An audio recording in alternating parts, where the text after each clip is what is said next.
The story opens at Saika Academy, an elite institution designed to polish the skills of the world's most gifted students. Whether in the arts, sports, or academics, the school represents the absolute pinnacle of achievement. Ayase has just transferred to this prestigious school, but he immediately finds himself in a position of extreme vulnerability. Inside the karate club dojo, he is being physically overwhelmed. The club members look on with a mix of pity and scorn as Ayase is tossed around the mat. His opponent taunts him, asking how the son of the legendary Subaru Ayase could be so pathetically weak. As he takes blow after blow, Ayase reflects on his mother's incredible life. Subaru Ayase was a world-renowned A-list actress, a genius who performed her own stunts and graduated at the top of her class at a famous international university. Because of her brilliance, the world assumes that Ayase must also be a prodigy. The expectations are crushing. He has already failed the advanced class entrance tests, and now, as he tries to defend himself in the dojo, his punches are nothing more than light taps. The audience is disgusted, whispering that he is a total failure and a disappointment to his mother's name. Ayase is used to this script. At 17 years old, he has learned to accept his own mediocrity. He tells the vice captain of the karate club that those who obsess over talent are often the most mediocre themselves. He admits he is not a fighter and has never done combat sports, but his calm acceptance of defeat only irritates the athletes further. They want to beat greatness out of him, but Ayase simply thanks them for the match and prepares to leave. The tension is broken when a girl named Nico, the captain of the club, rushes in and kicks the vice captain for harassing an amateur.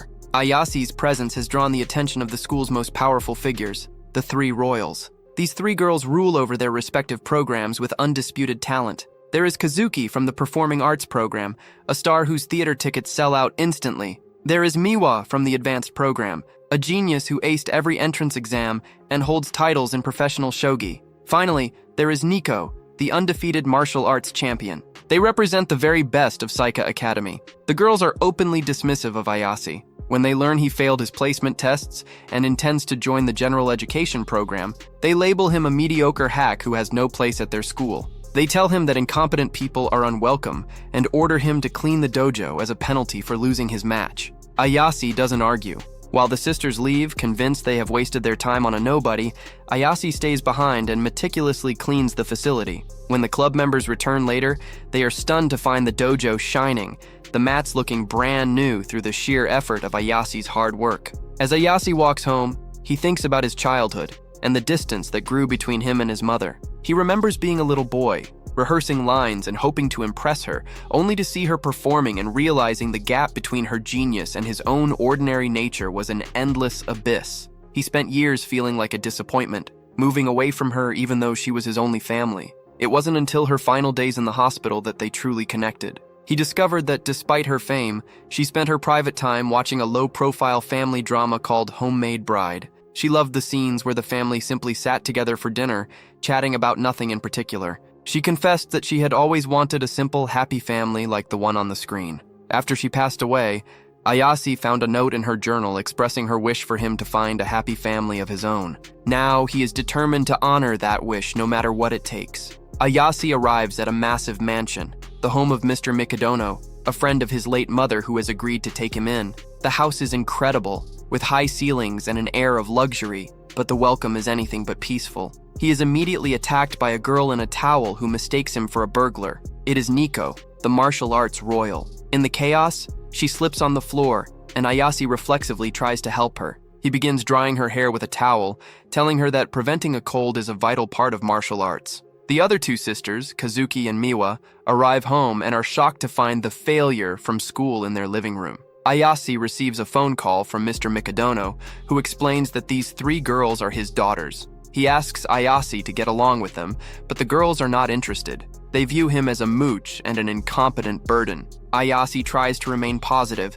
but he quickly notices that despite their individual brilliance, the sisters are living in a total pigsty. The house is a mess of unwashed dishes, piles of laundry, and dusty floors.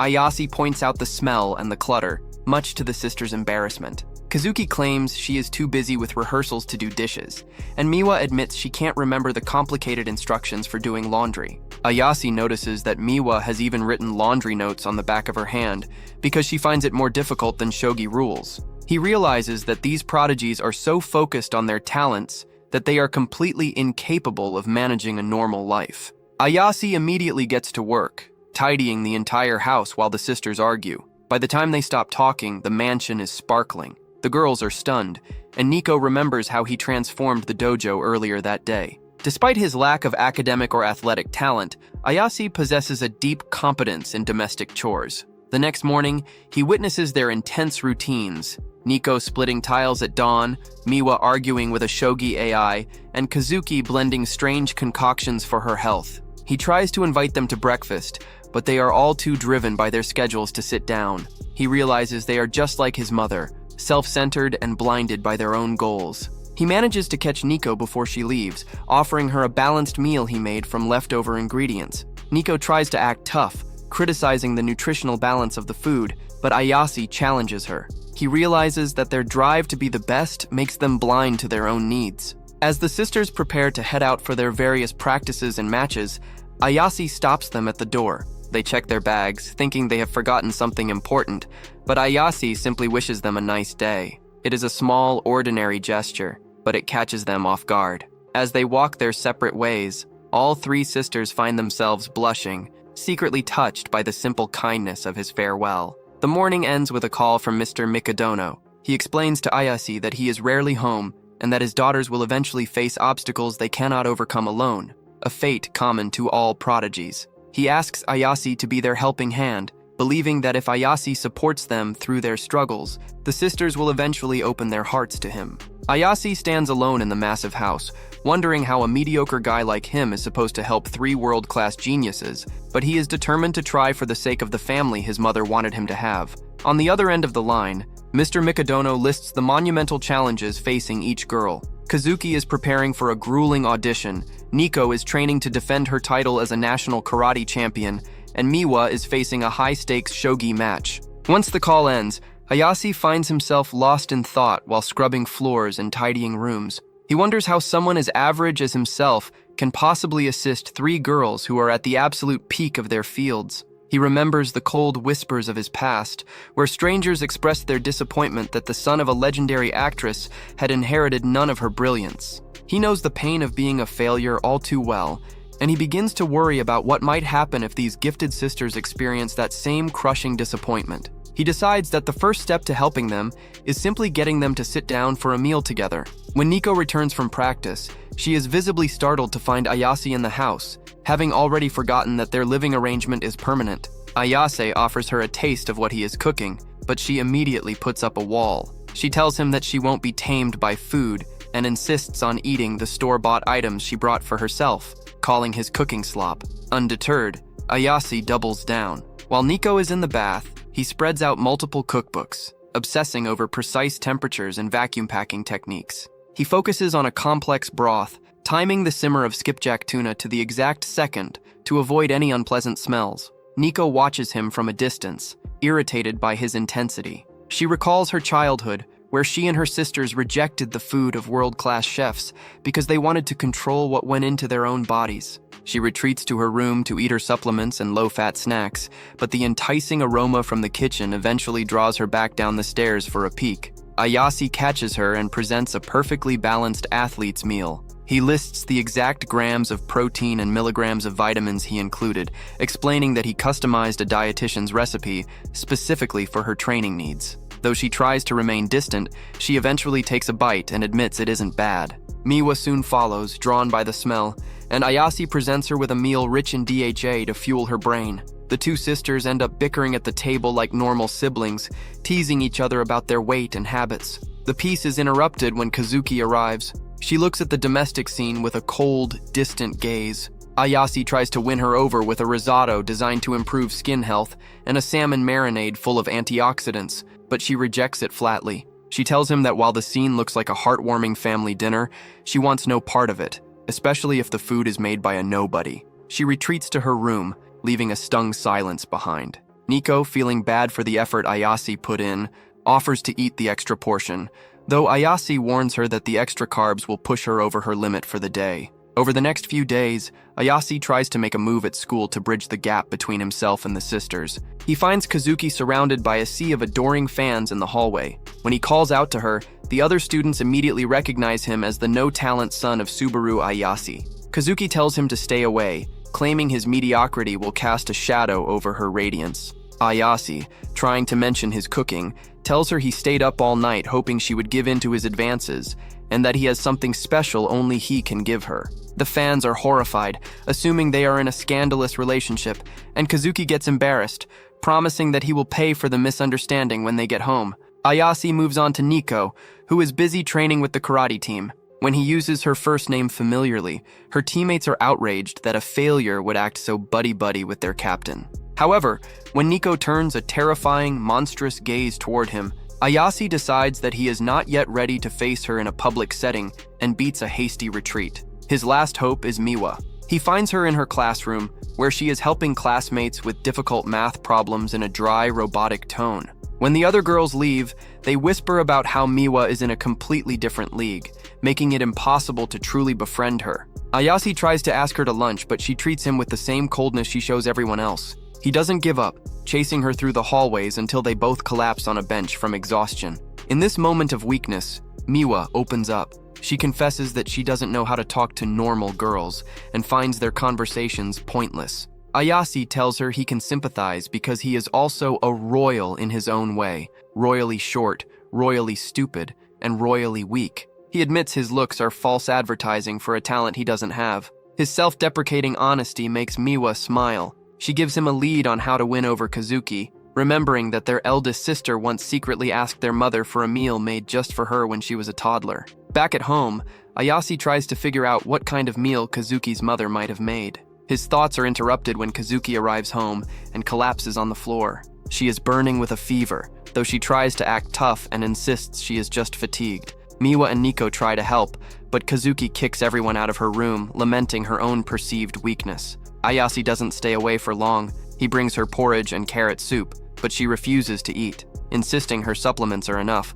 When she tries to stand, she falls again, and Ayase is there to catch her, though his lack of strength causes them both to tumble to the ground. Desperate to help her stay on track for her rehearsal, Ayase offers to be her acting partner. He tells her he debuted as an actor when he was 2 years old, and surely he can help. Kazuki is skeptical, but agrees to try. The result is a disaster. Ayase's acting is wooden and robotic, sounding like he is reading a grocery list rather than a script. Kazuki kicks him out, realizing he was only cast as a child because of his mother's influence. She concludes that he is the type who coasted on someone else's fame and has never known the meaning of real effort. However, Ayase doesn't quit. For the next several days, he stays up late every night, practicing the lines until he is exhausted. Kazuki watches him, realizing that despite his chores and schoolwork, he is putting in massive amounts of effort for a craft he is clearly bad at. On the final day of her recovery, Ayase delivers a line with a genuine flicker of emotion. He is so overwhelmed by his small success after 14 years of failure that he bursts into tears. Kazuki is moved by his dedication and finally agrees to eat his cooking. But there is a catch. The perfect and radiant Kazuki becomes incredibly embarrassed as she lists her conditions. She demands that her food contain no carrots, no bell peppers, no mushrooms, no eggplant, and no bitter squash.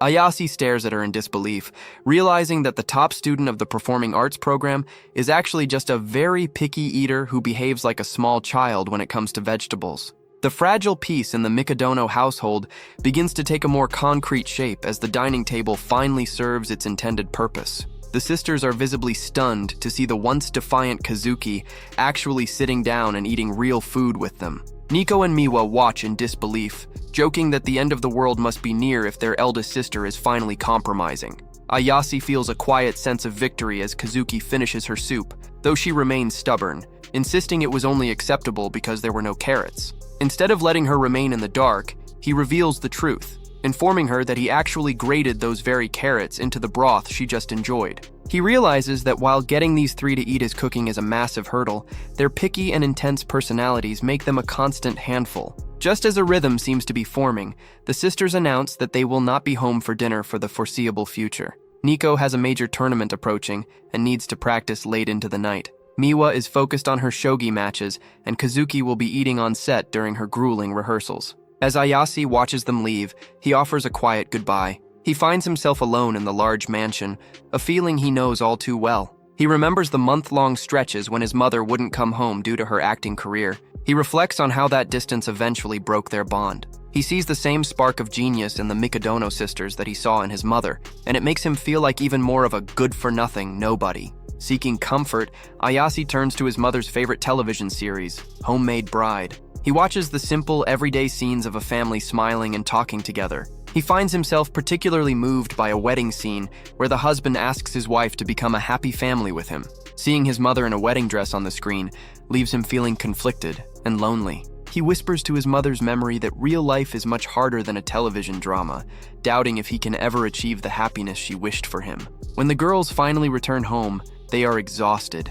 Miwa looks completely drained, leading to some light teasing from her sisters about her lack of physical fitness. They find Ayase crying in front of the TV and realize he has watched the entire series. Kazuki assumes he is overwhelmed by the loss of his mother and tells him he doesn't need to work so hard at chores and cooking just to win them over. Nico and Miwa agree, suggesting he should just accept his role as a freeloader. This sparks something in Ayase. He stands up and declares that he isn't a freeloader in his own mind. He explains that he spent his life running away from his mother because her talent made him feel like a different species, and he doesn't want to repeat that mistake. He tells them he truly wants to bond and create a happy family with them. However, as he speaks, the wedding scene from the show continues to play loudly in the background. The groom on screen repeats a proposal about becoming a happy family, and the sisters' imaginations run wild. They see themselves in wedding dresses, incorrectly assuming Ayase is making some sort of romantic advance. They become completely speechless and flustered, retreating into their own defensive thoughts to avoid the sudden tension.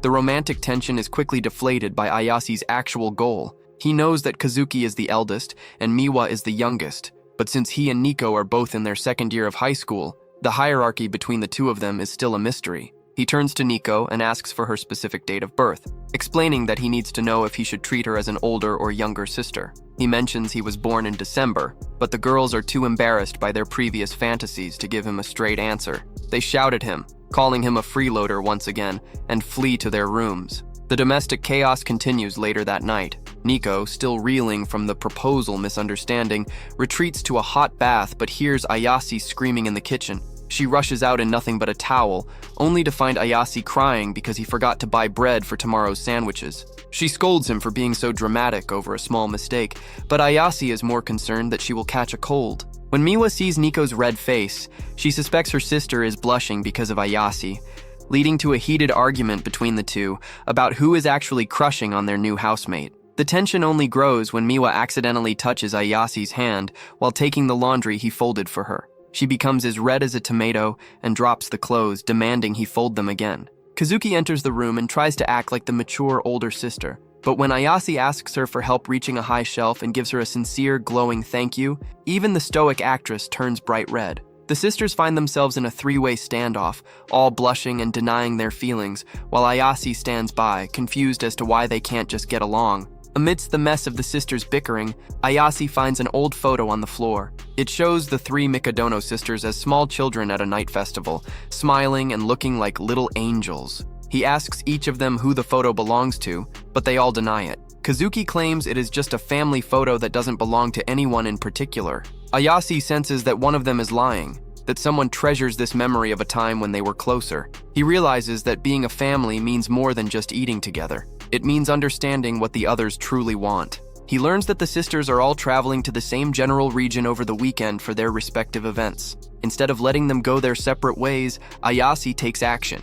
He prepares hot milk to help them sleep, and reveals that he has already booked their hotel rooms. He hands them maps and details, but when they arrive at the hotel, the sisters are shocked to find they have all been booked into the same room. Ayase appears at the hotel, acting as their festival conductor. He tells them that since they are all in the area, they should attend the nearby Cherry Blossom Night Festival, the same one from the childhood photo. The sisters initially resist, claiming they need to focus on their matches and rehearsals. Ayase counters their arguments by mentioning a shrine at the festival dedicated to competitors' luck, suggesting that even world-class prodigies need a moment to breathe and find faith. He wins Miwa and Nico over with the promise of local seafood, and Kazuki eventually agrees, thinking it will be good for her social media presence. The final stop before the festival is a kimono rental shop. The sales associate is dazzled by the auras of the three royals. Kazuki chooses a mature, chic outfit with golden chrysanthemums that highlights her elegance.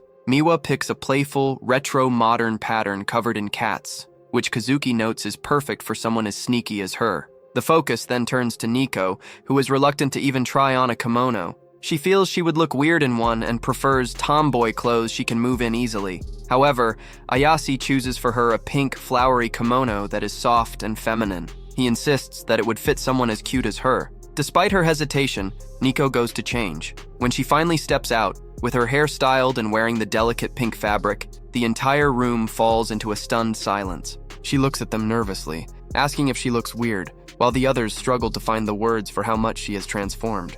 After that, the group heads out to the Cherry Blossom Night Festival. Nico is immediately taken aback by the sheer number of people, while Miwa's focus shifts instantly to the many food stalls lining the path as her hunger takes over. Ayase tries to maintain some order, warning the sisters not to wander too far off in the chaotic environment. As they walk, Kazuki is quickly spotted by a group of girls. They swarm her with excitement, calling out to her as their top theater star. Ayase realizes that he had completely underestimated her popularity. Even in a kimono, she is instantly recognized as a celebrity. The fans gush over her stage performance and her stunning appearance, and Kazuki seamlessly transitions into her professional persona.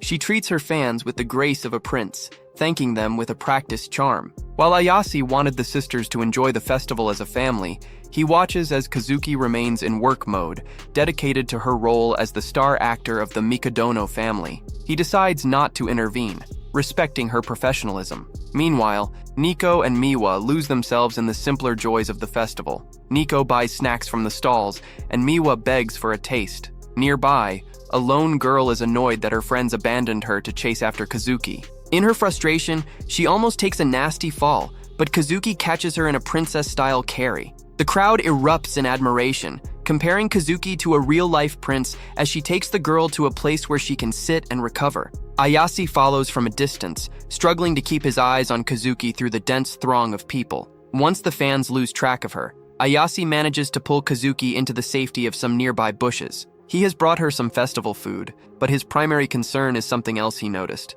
He tells her that he saw her walking with an unusual limp and suspects her sandal straps are hurting her. Kazuki scoffs and calls him a creep for watching her so closely. But when Ayase insists on checking her foot, he discovers a painful, chafed wound. He is shocked that she was carrying others while her own foot was in such bad shape. He asks why she didn't just tell someone she was hurt, or ask for a bandage. Kazuki remains stubborn, explaining that as the heroic prince for her audience, it would be nonsensical to admit she needs saving. Ayase looks at her with genuine care and tells her that a prince has every right to be a princess sometimes, and she should feel free to be whoever she wants to be. He gently applies a bandage to her foot to ease the pain. The group reunites, and Kazuki puts on a smiley mask to go incognito so she can actually enjoy the stalls. They decide to split into teams for a competitive round of goldfish scooping, Ayase and Kazuki versus Nico and Miwa. The sisters' competitive nature quickly flares up. Miwa is surprisingly skilled, catching fish after fish without her paddle breaking once. Nico is frustrated by her own lack of success, and Kazuki accuses Miwa of cheating. The banter is sharp, with the sisters teasing each other about being sore losers. Ayase watches them with a smile, happy to see them interacting so naturally, and decides to leave them alone for a while so they can continue to bond over the games. While they are occupied, Ayase wanders to a different part of the festival where a presenter is announcing a special challenge. Participants must cross a pond by hopping across lotus-shaped platforms to reach a torii gate. The prize is the opportunity to take a photo with the shrine's golden guardian statue, which is said to provide unbeatable luck. Ayase looks at the old photo of the three sisters as children, holding that very same statue. He realizes that if he can win the challenge, he can recreate that cherished memory for them and help them remember how close they used to be. The challenge is notoriously difficult, as many of the lotus leaves are designed to sink. No one has succeeded in 10 years. Ayase steps up as the next challenger and immediately falls into the water. He tries again and again, getting soaked and covered in mud. Other festival goers mock him, telling him he should quit while he is ahead, especially since his face is now a mess. Even as it begins to rain and the presenters prepare to pack up, Ayase refuses to stop. He thinks about the sisters and how they reached the goal together as children by combining their intelligence, strength, and observation.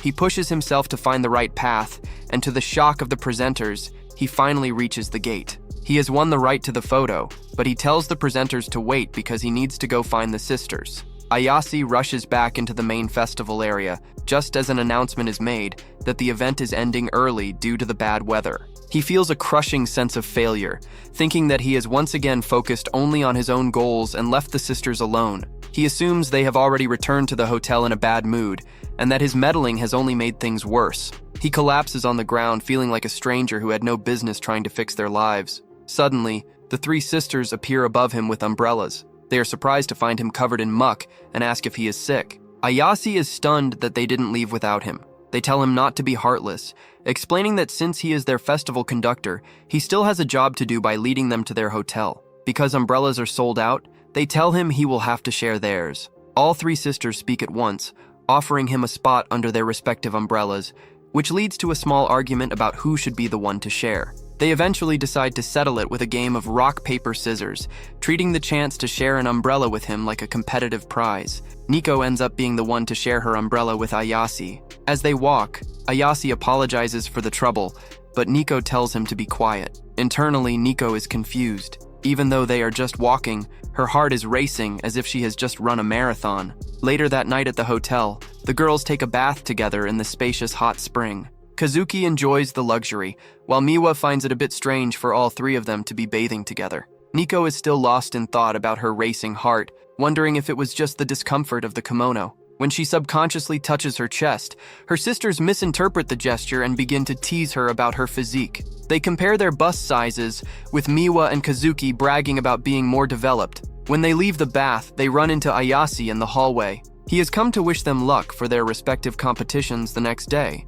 However, he reveals that he forgot to book a room for himself, and all the local hotels are now full. He tells them he will just find a net cafe, but the sisters cannot bring themselves to let him go. They decide to let him sleep in their room for the night.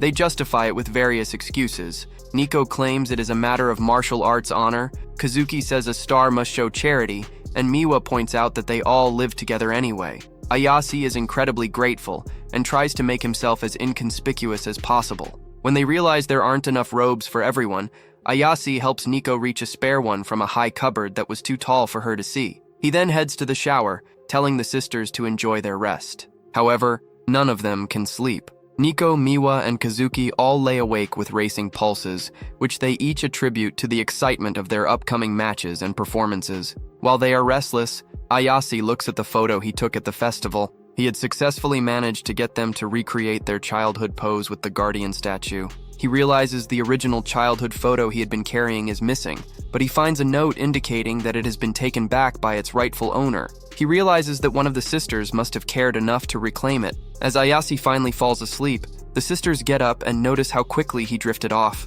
They begin to talk in the quiet room, reflecting on the festival. Kazuki asks why Ayase chose a flowery kimono for Nico, and Nico admits that she actually liked that kind of style when she was a child. They realize that they are talking more now than they ever do at home. They acknowledge that they usually just do their own things, but Ayase's meddling, as weird as it is, has forced them to connect. Miwa, who was the one who secretly took back the old photo, looks at it and thinks about how much effort Ayase put into everything. Deep down, all three sisters feel a sense of gratitude toward him. A final memory of the festival shows what happened when the girls first lost Ayase in the crowd. They were frantic to find him, even considering putting out a missing persons report on social media.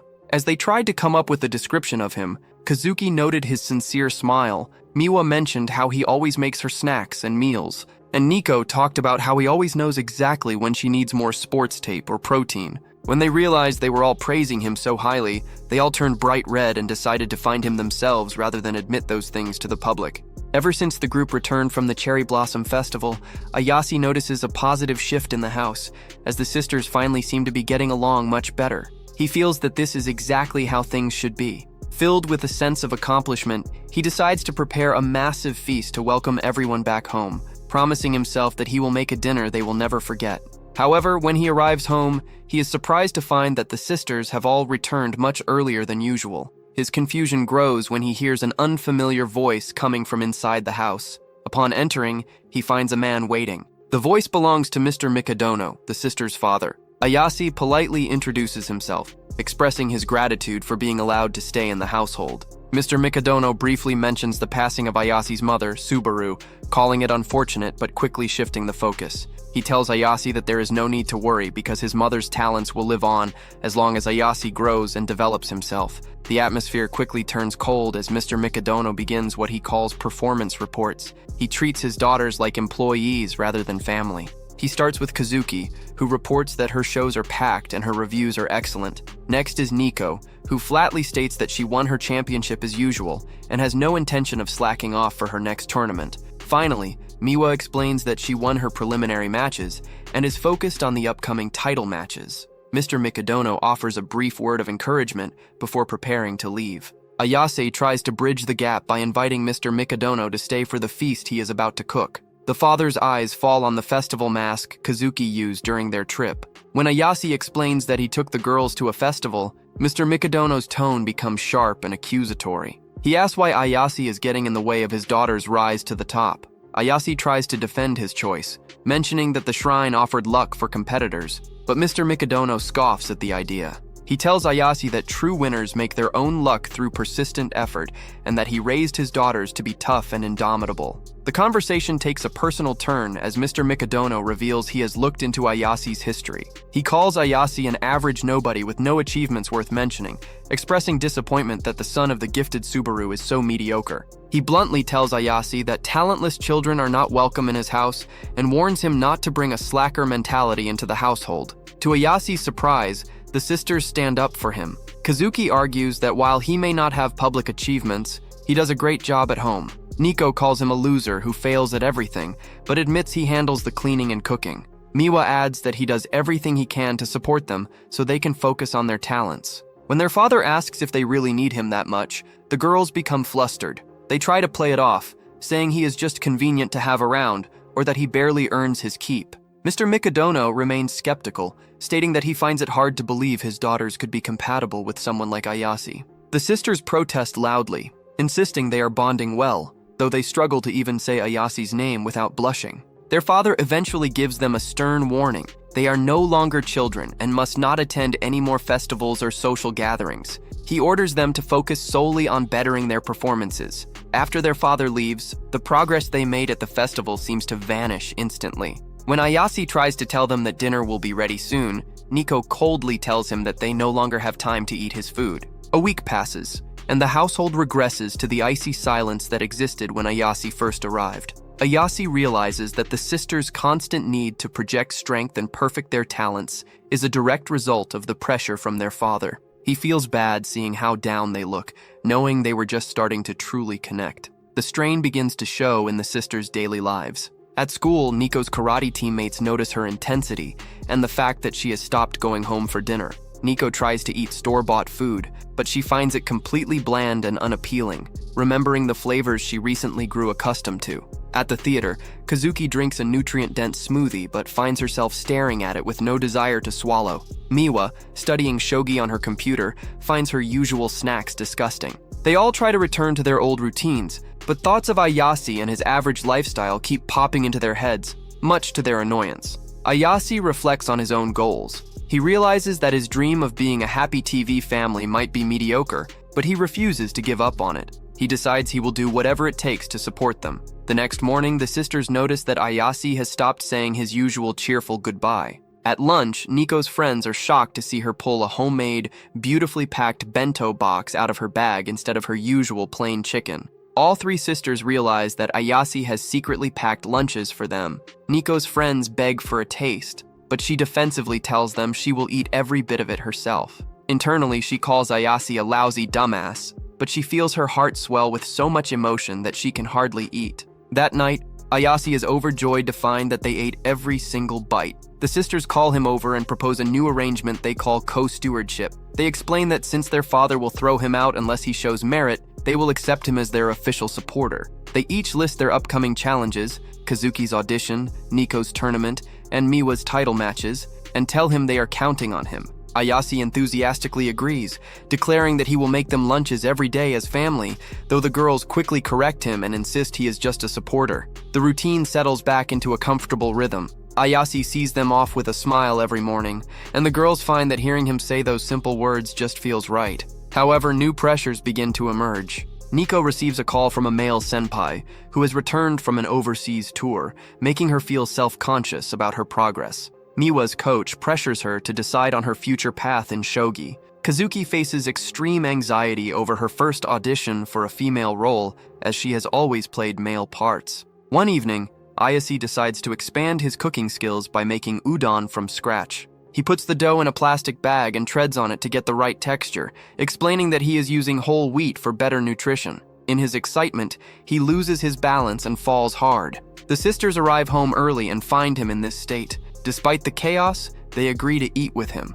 Ayase serves them sardine and grated yam udon. As they eat, the girls realize that while the food is average, that very mediocrity is what makes it so good. It provides a comfort that their father's world of perfection never could. After dinner, Kazuki offers to help with the dishes, claiming she wants to practice her feminine side for her audition. Ayase teases her a bit, leading to their usual bickering. Kazuki admits she is incredibly anxious about her role, but being home helps her forget that fear for a moment. As they work, Ayase accidentally drops a plate. Kazuki is surprised to see it doesn't break, and Ayase explains he bought hard plasticware so they can drop as many dishes as they like without worry. As they laugh, Ayase slips again. This time, as Kazuki tries to catch him, their faces collide and Kazuki accidentally kisses him on the lips. They pull apart in total shock. Ayase is mortified, especially because he has a nosebleed, and he begins to apologize profusely. Kazuki tries to act cool, telling him to settle down and that it was clearly just an accident and not a real kiss. She tells him to deal with his nosebleed and leaves the room. Ayase is left thinking that her professionalism is amazing, though he laments that his first kiss tasted like blood. The following days are filled with awkwardness. Every time the word kiss appears on TV or in conversation, Kazuki panics. Miwa unknowingly makes things worse by describing a jelly snack Ayase made as being like moist lips, causing Kazuki to flee to her room in a rage. Ayase eventually goes to Kazuki's room to clear the air. He tells her that he knows she doesn't want her kiss to be from a failure like him, so they should both just pretend it never happened. He leaves, thinking he has done the right thing, but Kazuki is furious that he dismissed the moment so easily. At work, Kazuki struggles with her rehearsals. Her father's words about being a true prodigy ring in her ears, but she can't seem to nail the feminine lead. She tries to observe her female partner's cute voice and teary eyes, but whenever she tries to replicate a romantic scene, the memory of the kiss with Ayase flashes in her mind. The director notices her distraction and warns her that her personal life is affecting her performance. That night, Kazuki returns home and asks Ayase for stamina-boosting meals and more hair conditioner. Ayase is happy that things seem normal again. Then, Kazuki catches him off guard by asking if he is free this Sunday. When he says yes, she bluntly tells him that she wants him to spend the day going on a date with her.